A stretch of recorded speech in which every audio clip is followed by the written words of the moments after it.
But be not afraid, my friends. I also bring you the means with which to save yourselves. Save us from what? From the end of the world, friend. Which I don't expect you to believe. The world will come to a flaming end at midnight tonight. Without my help and knowledge, Every one of you will be dead.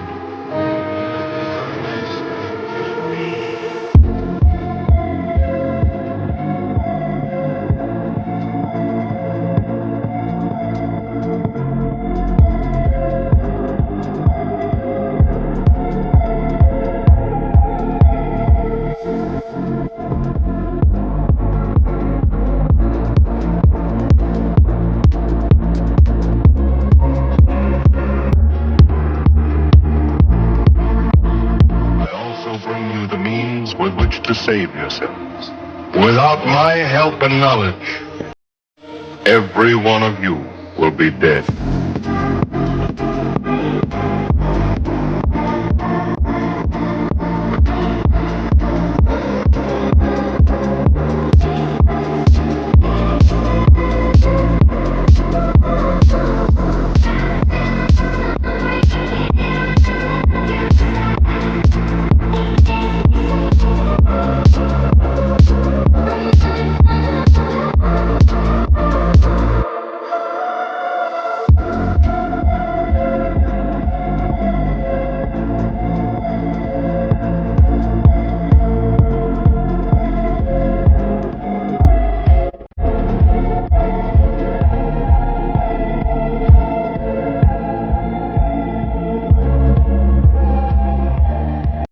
Another question about something that you said in 2019 when you first ran.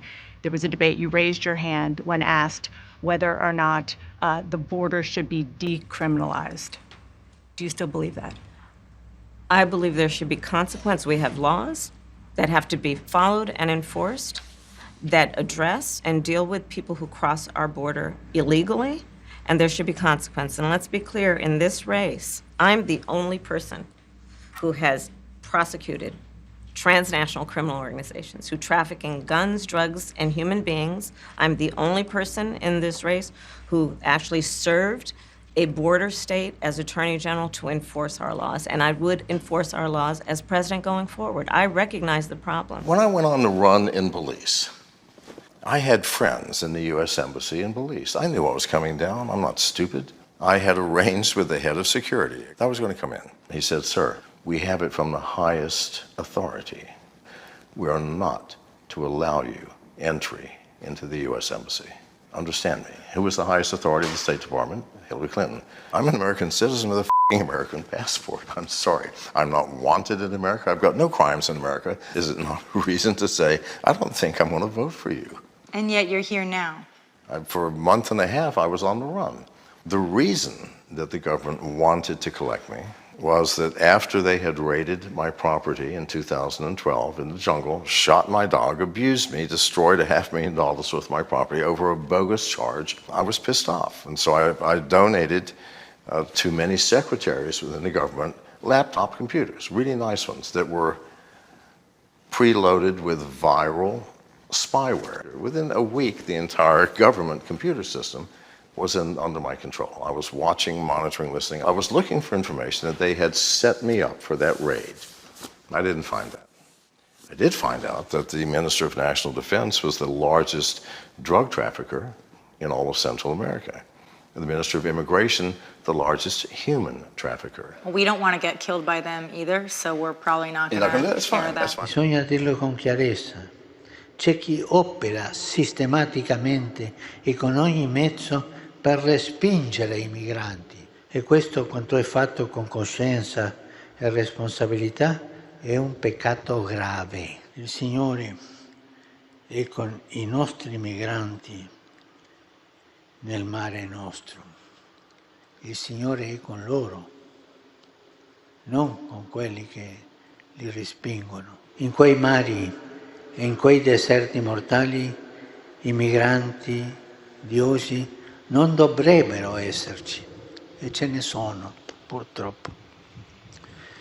Ma non è attraverso leggi più restrittivi non è con la militarizzazione delle frontiere, non è con i respingimenti che otterremo questo risultato. Lo otterremo invece ampliando le vie di accesso sicure e le vie di accesso regolari per i migranti. Funny enough, the IRGC cannot operate in Saudi Arabia.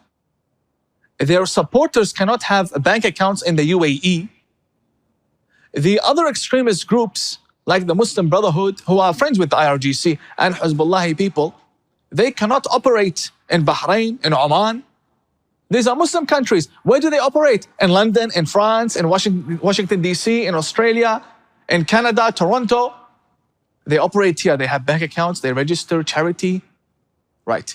So Macron, the president of France, recently said the Islamic world is in a crisis. In my opinion, yeah, we do have problems.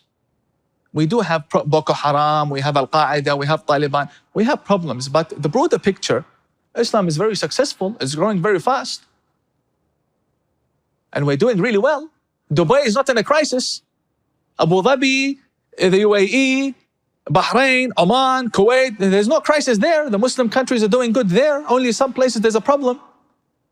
I say, no, you are in a crisis. You went to the Muslim countries and you imported the garbage that the Muslim countries wanted to put in prison or isolate away from society.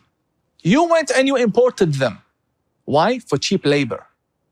But these Islamist extremists, they don't want to work. They want free welfare. They want to marry French women, blonde hair, blue eyes. They don't have time to work. So look at Poland. They don't complain from Islamic extremism, not a single terrorist attack in Poland. The moment they sense there's a problem, they crack down on it. Polish policy, beautiful. The French, no, come. When they come, they use the resources. They go to Washington, D.C., and they sit in Congress. They support the Iranian regime. They go against the sanctions in Congress, right, with their hijab. Why? Because the ideology is filth to begin with. When you import that, or you allow it in, or you amplify it, or you glorify it in any way, you make your bed, sleep in it. Let's talk about some foreign policy issues that would be on your plate if you become commander-in-chief. President Biden has tried unsuccessfully to end the war between Israel and Hamas in Gaza. He's been doing it for months and months, along with you. Would you do anything differently? For example, would you withhold some U.S. weapons shipments to Israel? That's what a lot of people on the progressive left want you to do. Let me be very clear. I'm unequivocal and unwavering in my commitment to Israel's defense and its ability to defend itself. And that's not going to change. But let's take a step back. October 7, 1,200 people were massacred. Many young people who were simply attending a music festival. Women were horribly raped. As I said then, I say today, Israel has a right to defend itself. We would.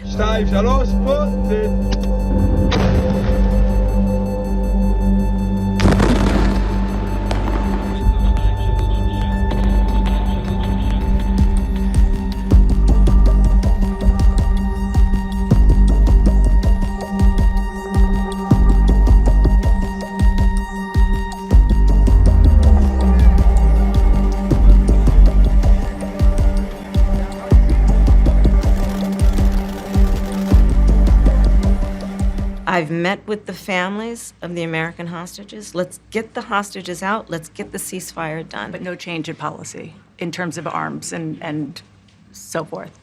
No, we have to get a deal done.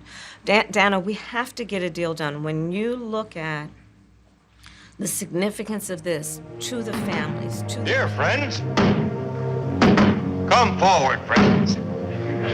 Step forward.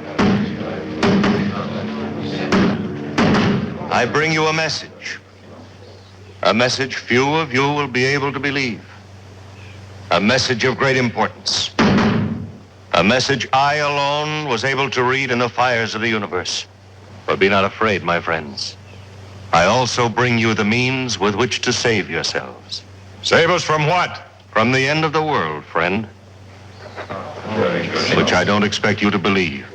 But the rest of you, those who want to be alive tomorrow morning, I will tell you tonight. Remember that. Bring your friends here. I'll tell you tonight so that you will be able to prepare. What are you selling, mister? Snake oil? The world will come to a flaming end at midnight tonight. Without my help and knowledge, every one of you will be dead.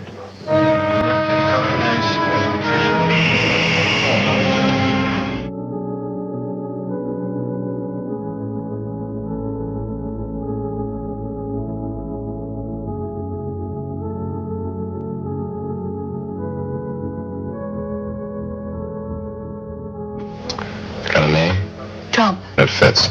Sheriff, how long are you going to put up with this? What do you mean? How long are you going to let this con man walk around town?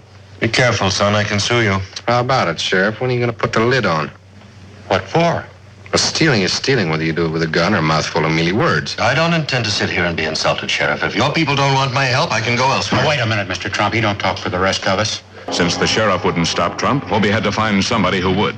Sheriff Chet Farrow was the gun law in Talpa, and Judge Clement was the book law. You hear about Trump? Yes, sir. What are you going to do about him? What do you want me to do?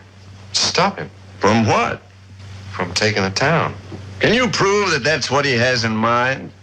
Well, it's obvious. But can you prove it? In order to arrest him, the sheriff has to have a charge. And Trump hasn't given him a thing to go on. Well, there's got to be some way to stop him. Well, if there is, I don't know it. It's a funny thing. Sir? When we were kids, we were all afraid of the dark. And we grew up, and we weren't afraid anymore, but it's funny how a big lie can make us all kids again.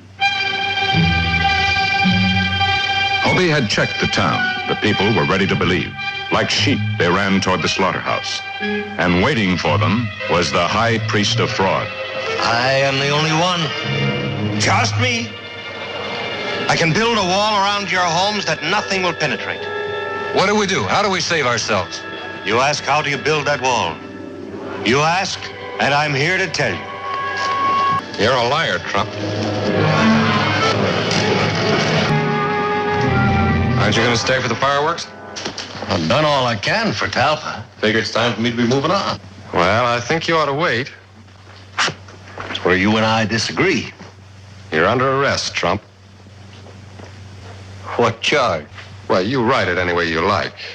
Grand theft, fraud, I think a jury will find it's stealing. Middle of a Friday afternoon, you didn't know we were coming. Absolutely. You said, come on up. How busy can you be? I'm not. I have nothing to do. You know my truth? I have nothing to do. I wish I had more to do. What would you be doing if you I'll could go to do it? Louisville. You should. We'll do a couple of real estate deals in Louisville. Real estate deals in Louisville. There's a spot over here, Donna. This office Right. is all you, and it's a little bit junky. Yeah. You know what? This I just got a few weeks ago. This is from the Marine Corps. That's the chair for The Apprentice that I used. Oh, wow. These are different things. Tom Brady's Super Bowl helmet. Wow. This is Mike Tyson's belt. This is Vince McMahon from the World Wrestling Federation. So these awards are given to me by the Jewish community for different things, and this is the Tree of Life, which is a very big award in terms of everything that I stand for. It means so much to me, and a lot of times I'll have friends of mine come in, Jewish, and they will see the Tree of Life and they'll say, wow, what a great, for different things, and this is the Tree of Life, which is a very big award in terms of everything that I stand for. It means so much to me, and a lot of times I'll have friends of mine come in, Jewish, and they will see the Tree of Life and they'll say, wow, what a great thing. Likewise, right over here, this is the Shalom Humanitarian Award, and that was presented to me also. And these are different awards I've had over the years for different things I've done. This is when I backed the United States in its big cup race and the yacht race, the America's Cup Foundation, which was terrific. And these are just some of the older magazine covers. Now I have so many that I can't put them up. different things. That's Variety, where The Apprentice was the #1 show on television. You'll see The Apprentice was #1. This was the finale, #1 on television. You might get close up so you can see it. That was on the cover of Playboy, and it was one of the few men in the history of Playboy to be on the cover. So I don't know. And these are just different magazines. This is a picture with Ronald Reagan that was taken at the White House, and it was he was terrific. I had a very good relationship with him. Not a big relationship because I was young, but he liked me and I liked him. It was one of the few men in the history of Playboy to be on the cover. So I don't know. And she used to be great. She's still very beautiful. I moved on her, actually. You know, she was down in Palm Beach. I moved on her, and I failed. I'll admit it. Whoa. I did try and fuck her. She was married. That's huge news, Sarah. No, Nancy. Yeah. No, this was marriages. And I moved on her very heavily. In fact, I took her out furniture shopping. She wanted to get some furniture. I said, I'll show you where they have some nice furniture. I took her out furniture. I moved on her like a bitch, but I couldn't get there. And she was married. Then all of a sudden, I see her. She's now got the big phony tits and everything. She's totally changed her look. Jeez, your girl's hot as shit. In the purple. Whoa! Yes! Whoa! Yes, the Donald has scored! Whoa! Oh, my man!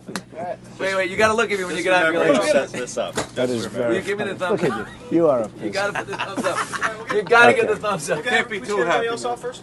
Yeah, let me. It's very You fun. gotta give me the thumbs up. You and I will walk there. Oh my god. Maybe it's a different one. Better not be the publicist. No, it's her. Yeah, that's her, with the gold. I better use some Tic Tacs just in case I start kissing her. You know, I'm automatically attracted to beautiful. I just start kissing them. It's like a magnet. You just kiss. I don't even wait. And when you're a star, they let you do it. You can do anything. Whatever you want. Grab them by the pussy. You can do anything. Look at those legs. All I can see is the legs. No, it looks good. Come on, shorty. Ooh, nice legs, huh? Oof, get out of the way, honey. That's good legs. Go ahead. It's always good if you don't fall out of the bus. Like Ford, Gerald Ford, remember? Down below. Pull the hand.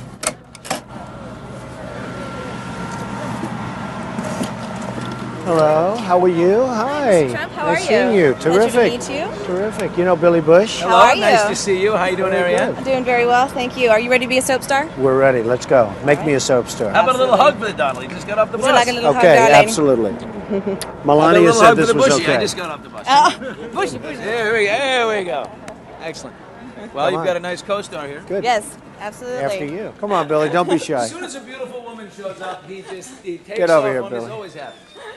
I'm sorry, come here. All right, let the little guy in here. Come Yeah, on. let the little guy in. How you feel now? Better? I should actually. It's hard to walk next to a guy like Here, wait, this. hold on.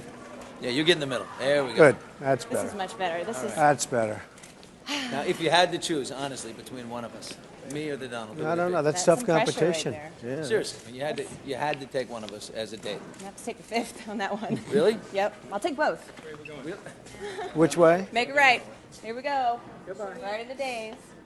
It was one of the few men in the history of Playboy to be on the cover. So I don't know. Well, thank you very much. I don't think, does the rabbi play golf? I don't know. I'm not sure. I don't think so. I like to have fun on the course, and that means sort of razzing the partner a little bit. Enjoy it. You got someplace here, I'll tell you. Even these spoiled, rich Jewish guys, they can't believe how good this is, you know? No, I don't think so. I don't think so. We're going to say a little prayer or something. Would you like to? Go ahead, please. Who's better than the rabbi at this? Come on, Rabbi. Say another one. Say another one. We all have great gratitude to this person. This is a person that doesn't care only for himself, but cares for the entire world, and especially for the people in Israel and for the Jews in America. My blessings may the blessings from Israel come upon the president, his family, and all his friends. May God give a long life, a healthy life, a sweet life to our dear president, Mr. Donald J. Trump.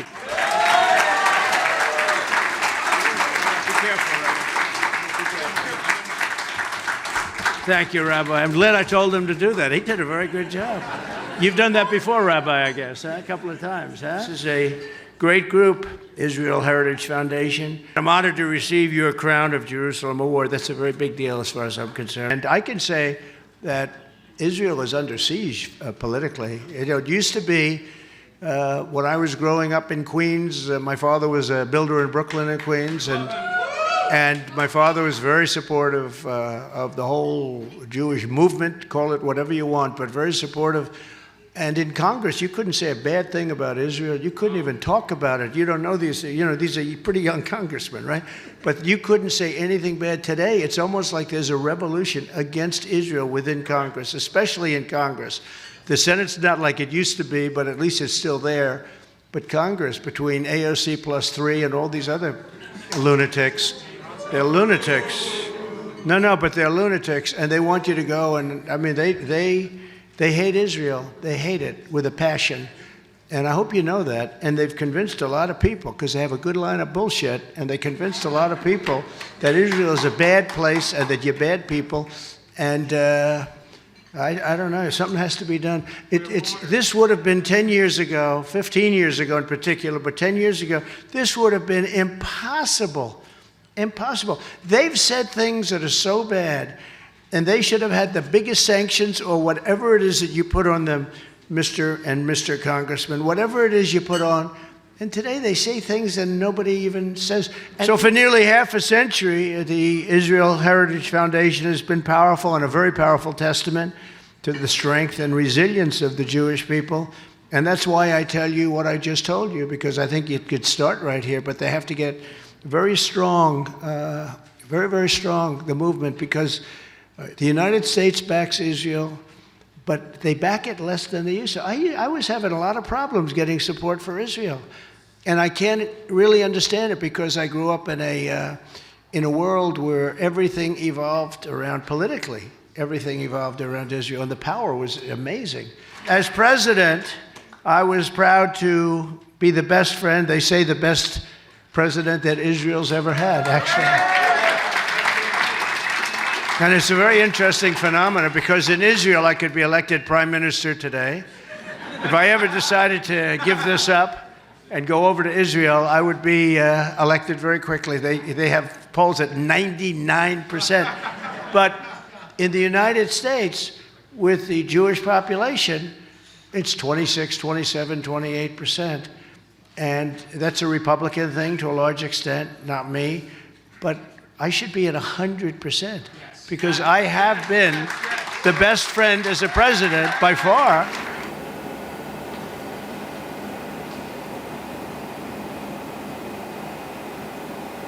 We are very happy to announce that the Mikdash Educational Center just produced a new Cyrus Trump Temple coin. This special coin was produced and minted for the 70 years of the independence of the State of Israel, and to honor and praise President Donald Trump, who promised, but not only promised, also fulfilled this promise, and next week will move the American embassy to Jerusalem. Charged me to build him a house in Jerusalem. The candelabra was always the symbol of the State of Israel. 3 languages, in Hebrew, in English, and in Arabic. עזוב את איראן עכשיו, דיברנו על איראן מקודם. President Trump is starting a prophetic process by moving the American embassy to Jerusalem. Just like King Cyrus 2,500 years ago said, he charged me to build a house in Jerusalem. Here again, President Trump is building a house in Jerusalem. Thank you very much. It's a great honor to have Prime Minister Netanyahu and Mrs. Netanyahu with us. They've been friends for a long time. We have, I would say, probably the best relationships right now with Israel that we ever had. I think we're as close now as maybe ever before.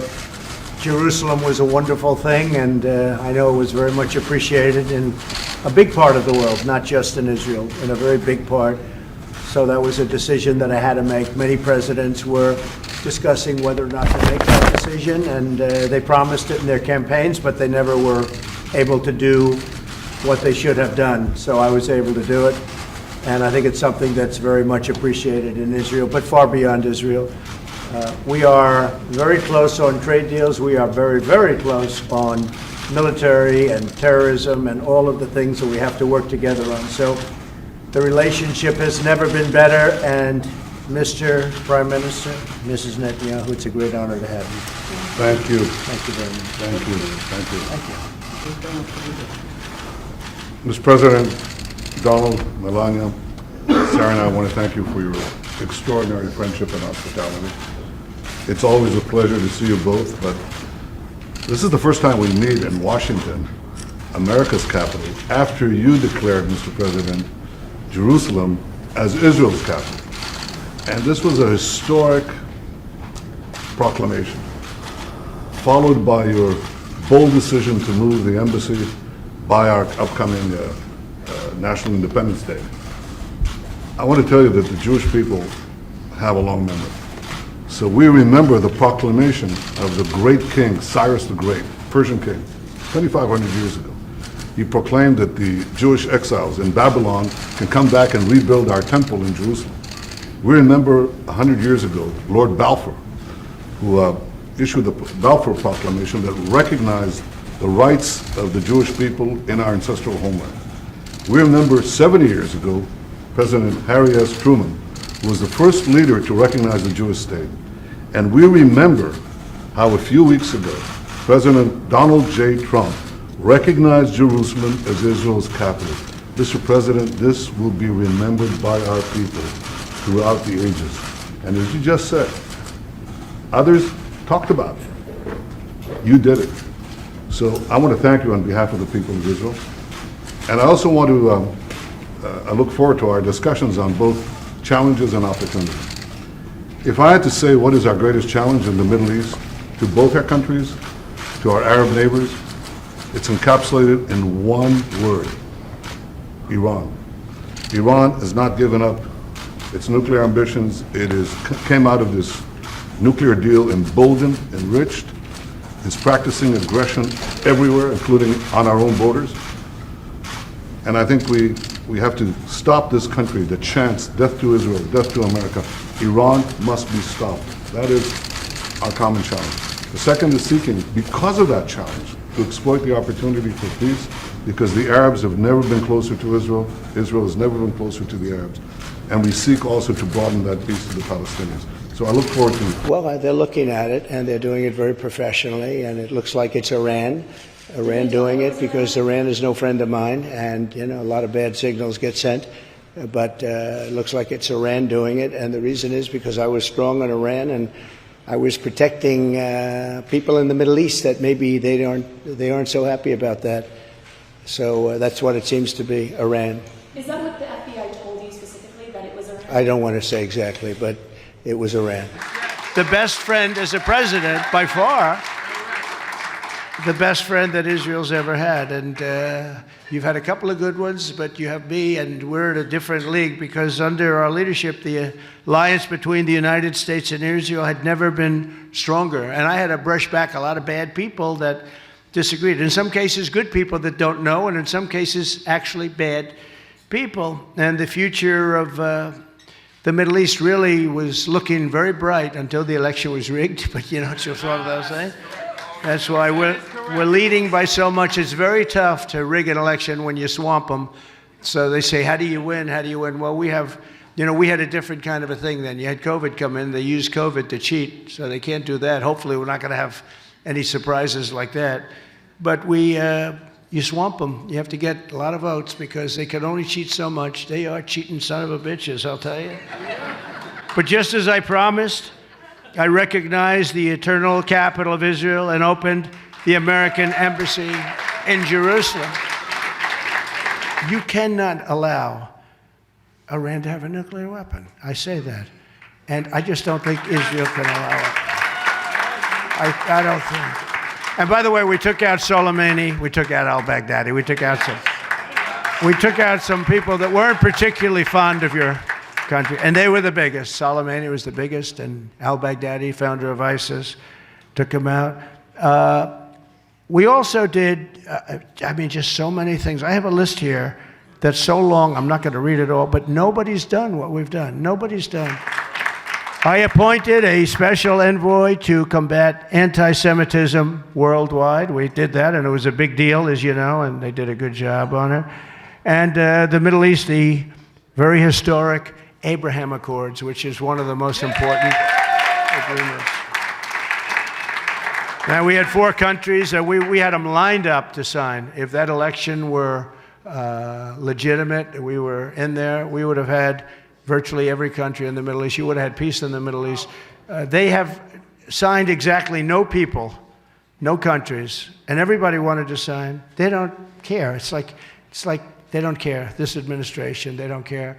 But we would have had them all signed up. I think every single country would have been signed up. Peace in the Middle East. Instead, we have a bunch of people that are so sad. And they actually would have liked to have terminated it, and they tried, and the uproar was incredible. So it means you can do that. But the Abraham Accords was absolutely incredible and incredible for the Middle East.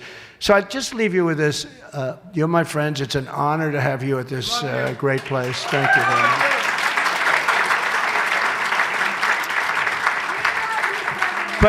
But so important is you've got to be more proactive in Congress because you're not getting support. You're just not getting support. People that used to support you, they sort of go and hide.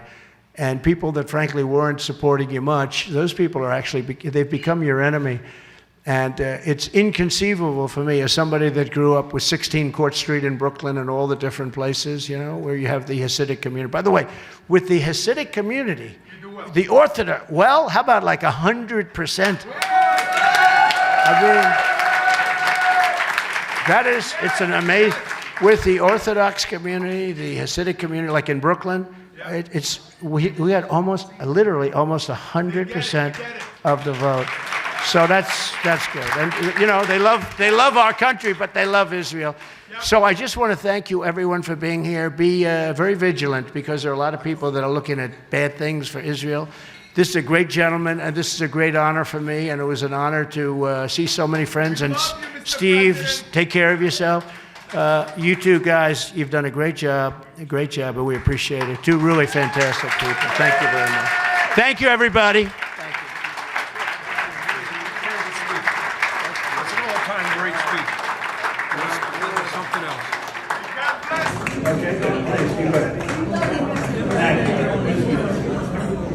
Okay.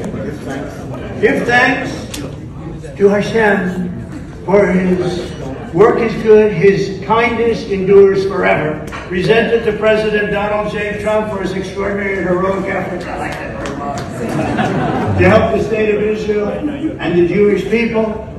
He and his family should be blessed eternally. From the Israel Heritage Foundation, July 10th, 2023. I want to thank you.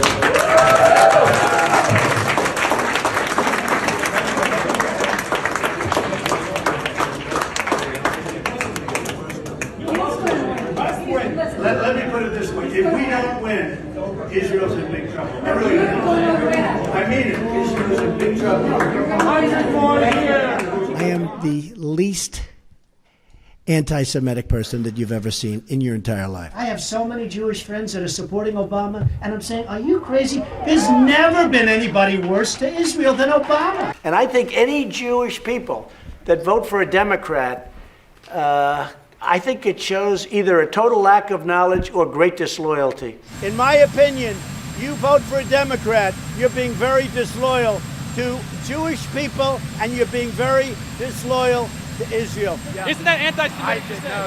It's only in your head. It's only anti-Semitic in your head. I can't believe, because I could always spot a Yid. Right. I'm going, this guy's in country clubs. He's fooling everybody.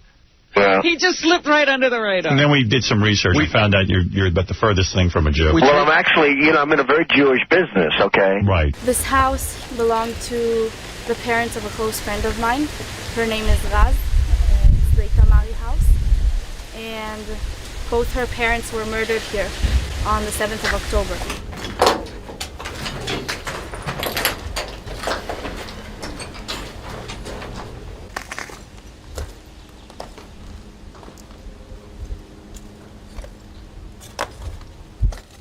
Good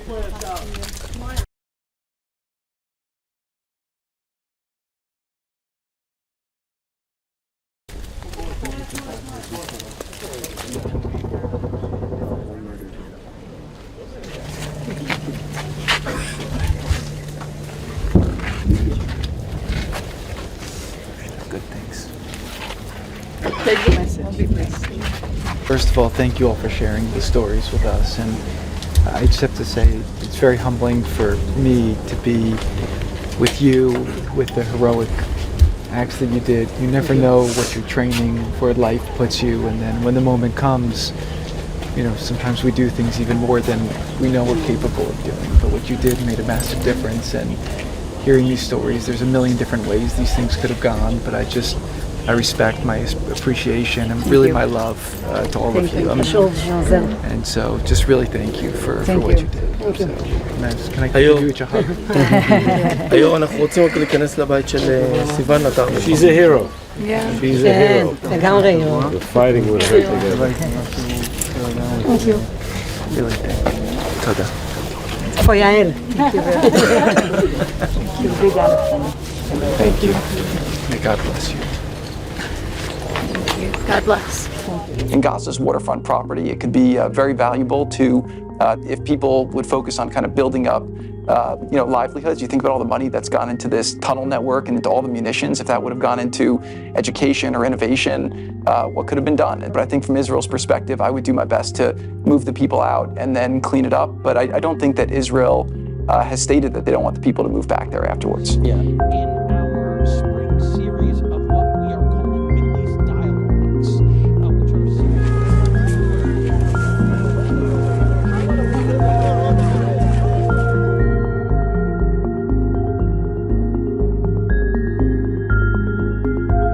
Number one, you want to get as many civilians out of Rafah as possible. I think that you want to try to clear that out. If I was Israel right now, I would just bulldoze something in the Negev. I would try to move people in there.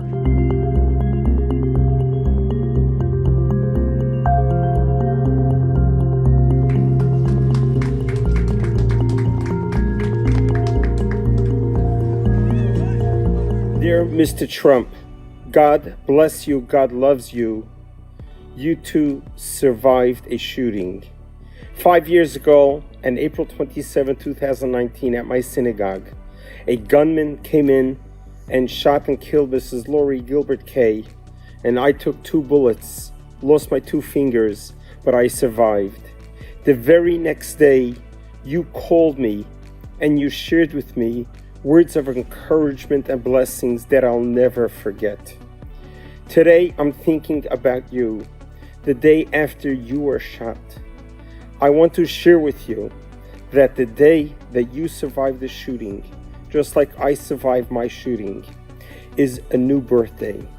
It's a day that God has shown you that you need to survive. The day you were born, God said the world can no longer exist without you.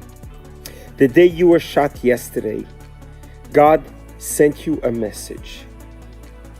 Mr. President, you have a gift that God has given you to be a leader of the free world and to help the free world during these most difficult times. Just like right after the shooting, when I felt there was a cloud of darkness that entered our synagogue, I learned how a little bit of light pushes away a lot of darkness. The same thing to you, Mr. Trump. God has preserved you. You have been saved by a miracle. To me, when the bullets came flying by me, it was 1 millimeter, a fraction of a direction of the bullet that could have shot and killed me and did not. The same thing with you, Mr. Trump. God guided that bullet away from you so that you can survive this. That God loves you. God is trusting you that you would continue on being an ambassador for good, to help lead the United States of America and the world to better and greater times, to continue on protecting Israel and the Jewish people, and continuing in being God's partner in this world and making this world a better place. A bullet grazed his ear. Bullet was shot from hundreds of yards away by a person apparently with sniper training. Those of you who know anything about snipers and sniper shots, to have a bullet just graze your ear and miss you by literally an inch is a miracle. And the only one who does miracles, as we know, is God. And I know all of those of you who are naysayers out there want to say, oh, the wind might have pushed it away, whatever. It doesn't matter. God protected Mr. Trump tonight. And I want you to understand the ramifications of this, because I'm going to tell you now with certainty, Mr. Trump will be the next president of the United States of America, and it's ordained by God. And you can argue that, you can condemn it, you can resist it, you can do whatever you want, and it's not going to matter anything. The time of awakening is upon us, whether you like it or not. And you can continue in your godless, immoral, and unbiblical lives and lifestyles with all the comments that you want to put here on YouTube or Facebook and all the ideas and beliefs you want to have. You can be as for Mr. Trump or against Mr. Trump. Your opinions don't matter.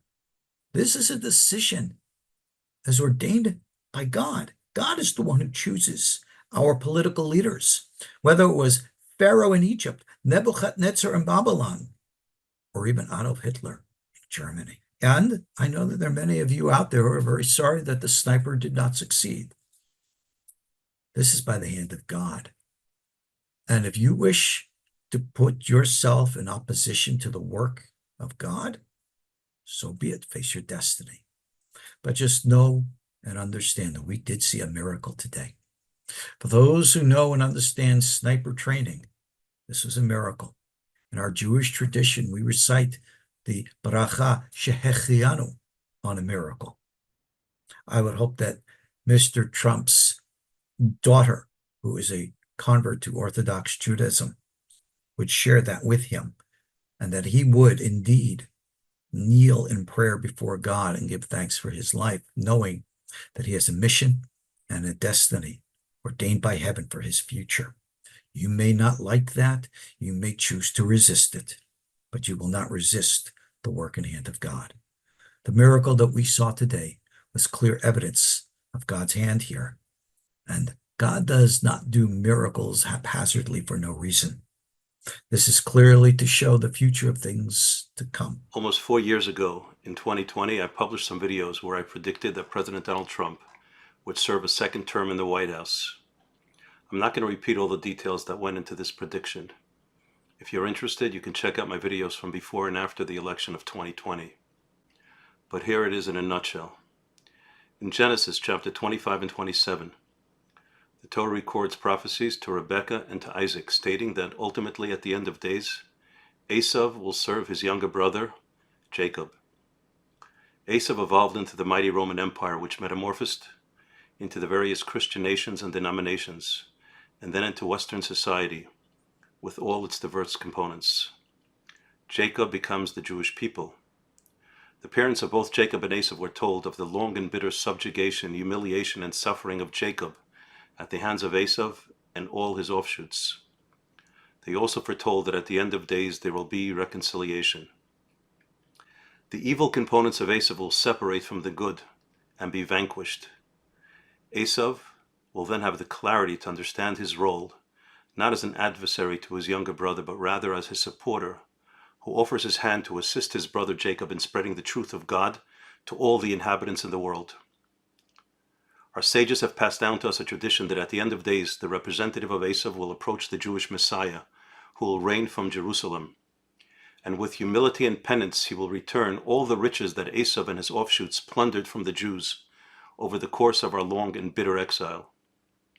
As I reasoned in those videos of 2020, it made no sense that this incredible honor of participating with the Jewish Messiah in the building of the Holy Temple and the establishment of God's kingdom on earth should be given to someone who is undeserving, to someone who represented the ugly side of America, which has been engaged in undermining the security and safety of the Jews who have returned to their ancestral homeland since day one, when the state was established in 1948.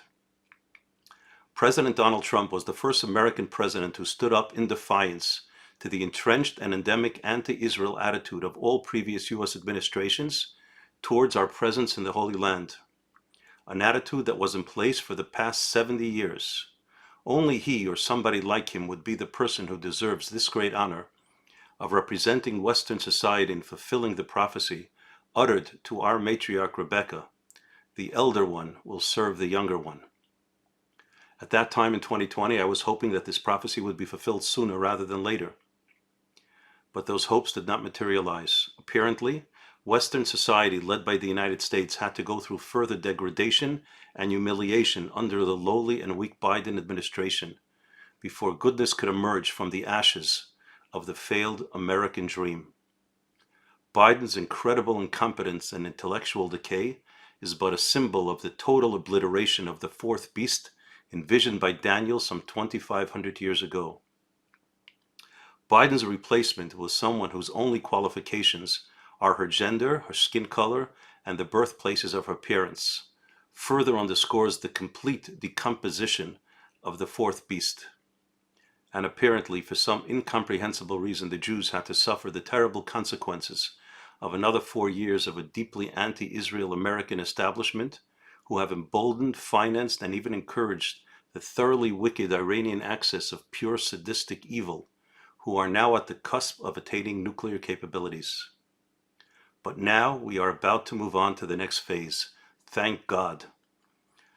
The term Messiah is used in the books of Tanakh, the Hebrew Bible, as an idiom for someone who is anointed by God for a godly mission connected to the ultimate redemption. There is only one non-Jew in the history of mankind who has been given this title. It was given to Cyrus the Great, who freed the Jews from their exile forced upon them by Nebuchadnezzar of Babylon. 370 years before the Common Era, Cyrus issued a decree allowing and even encouraging the Jews to leave Babylon and return to their holy land and rebuild their holy temple.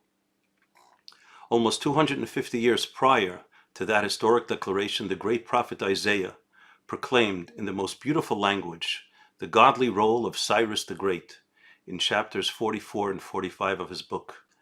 We have no prophecy today. God does not articulate his plans through the mouths of human beings, but he has other ways of communicating.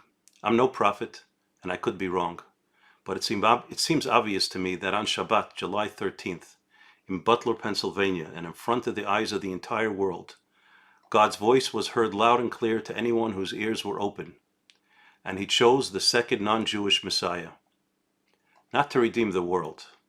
That job is reserved for the Jewish Messiah, who is a direct descendant of King David and his son Solomon. But like the first non-Jewish Messiah, Cyrus, who was chosen to assist the Jews in re-establishing themselves in the land of Israel after their 70-year exile in Babylon, the current non-Jewish Messiah was chosen to be of service to the Jewish people and the Jewish Messiah. President Trump's right ear was grazed in a symbolic gesture of Exodus 21:6, where the Torah states that a servant who wants to remain with his master needs to have his right ear pierced. Trump was designated as God's servant and anointed one, just like Cyrus the Great almost 2,400 years ago. We have clarified in several videos that the absolute deadline for the redemption is by the end of the Jewish year 5787, which corresponds to October 2nd, 2027, 1,167 days from today. Thus, the redemption will surely occur during Donald Trump's tenure. And I have good reason to believe Donald Trump was chosen to be the one to redeem the sins of Esav through offering his assistance in rebuilding the Holy Temple on the Temple Mount and establishing the Jewish kingdom over all of mankind in Jerusalem. Perhaps it is no accident that the numeric value of Donald Trump in Hebrew is the same as Messiah, son of David, Mashiach ben David, 424. However, Donald Trump is mistaken if he thinks he was chosen to make America great again. He will no doubt do a lot of good things to strengthen our economy, protect our borders, and allow religious freedom to flourish. But America will never become a great country on its own, because Esav's days are numbered. All our elite institutions and centers of power and influence are rotten through and through. The majority of Americans under 30 who are college educated and who are the future leaders of America support the vicious monsters of Hamas rather than the holy and courageous soldiers of the IDF. No human being, even Donald Trump, can reverse this. No. The greatness of America does not lie in its own success. America will be great when the Messiah comes. And the leader of this country, on behalf of all the good people in this country, will humbly present himself to the Jewish Messiah and ask him to accept the United States of America into a new alliance of countries who accept the leadership of the Messiah. A new United Nations will replace the current cesspool that goes by that fraudulent name. A real United Nations, united to serve God, led by the Messiah and based in Jerusalem. And my feeling is that the United States under President Trump will be the first nation to join. The meaning of the MAGA movement needs to be adjusted. America was a great idea, but it was never realized. When the American government under FDR chose not to lift a finger to save the Jews from Hitler's inferno, America was not great. They slammed the door shut even to Jews who miraculously were able to escape from the clutches of Nazi Germany. How great was that? When the state of Israel in its infancy was attacked by 6 Arab armies assisted by British anti-Semites, America refused to send Israel even one single bullet.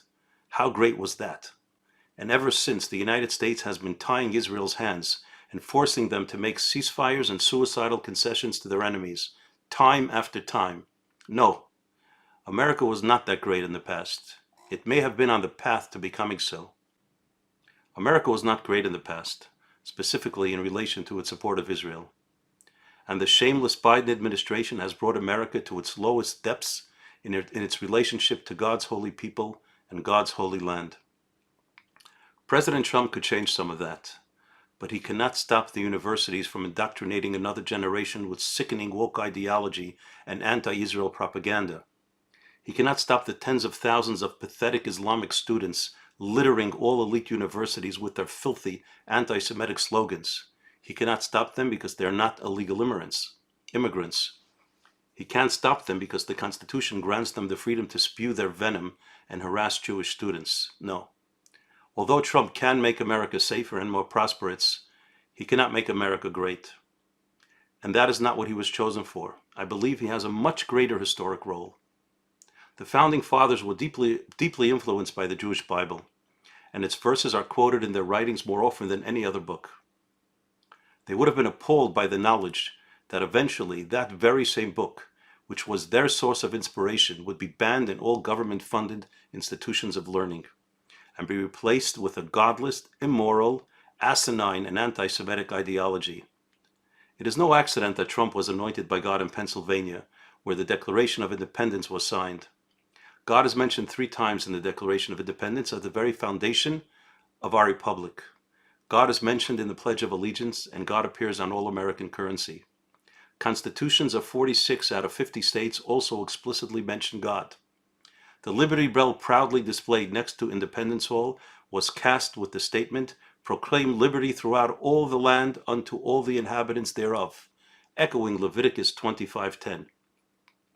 And the fact that this earth-shattering event occurred in a little village called Butler is also significant, because that is exactly what I believe President Trump was anointed for. A butler is devoted to serve and assist in the management of the home, which is the futuristic role of Esau in relation to Jacob, to serve and assist in the management of Messiah's household, which will be the entire planet Earth.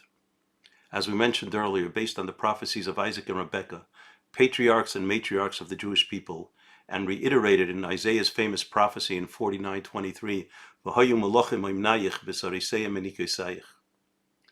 The MAGA movement needs to be tweaked from Make America Great Again to Make America Godly Again.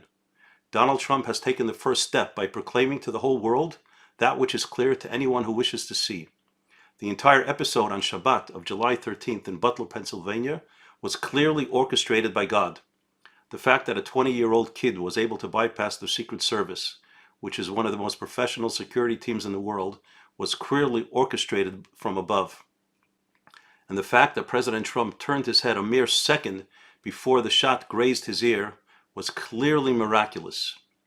I believe this man was chosen to be the one to represent Western society in greeting the Messiah in Jerusalem, chosen to bow his head in humility to Mashiach, and to offer America's complete unconditional assistance to completely eradicate all of the enemies of the Jews and of God, and in the establishment of the eternal kingdom of the Messiah, son of David, who will lead all of mankind to lead moral and holy lives.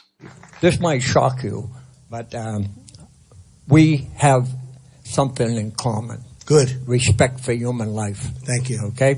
Now, I have two comments on my deep respect for human life. Okay? Number one, and you can comment on my objections. Number one and number two. Okay? Number one, I'm opposed to the murder of unborn babies being legal. Number two, I'm opposed to our wasting our military in the Middle East on behalf of Zionist Israel. Thank you. All right, well, let me just tell you that Israel is a very, very important ally of the United States, and we are going to protect them 100%. 100%. They've been our most reliable. It's our true friend over there, and we're going to protect Israel 100%. As to number one, we're with you. Okay, one more. We got to ask one more, because that was a tough question on Israel. That was nasty. Whoa. Are we all for Israel, right? Could this be America's last election if Donald Trump wins? Listen to what the former president told a Christian group at the Turning Point USA Believers Summit in West Palm Beach. The former president telling the crowd that if they re-elect him to the White House, they won't have to worry about voting ever again. And again, Christians, get out and vote just this time. You won't have to do it anymore. 4 more years, you know what? It'll be fixed. It'll be fine. You won't have to vote anymore, my beautiful Christians. I love you, Christians. I'm a Christian. I love you. Get out. You got to get out and vote. In 4 years, you don't have to vote again. We'll have it fixed so good you're not going to have to vote. He said it 3 times. Now the hearings...